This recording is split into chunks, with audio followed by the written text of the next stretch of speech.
TEVA stock analysis next week and onward. Is it a buy or not? Watch this 1 minute video till the end, find out. So I'm observing Teva Pharmaceutical Industries, and I'm like very intrigued by this ticker.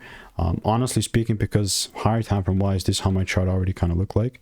I think that I have my drawings here, if anything.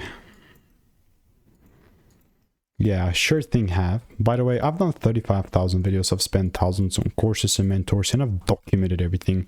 And generally speaking right here, I'm definitely looking forward to taking things up. Now,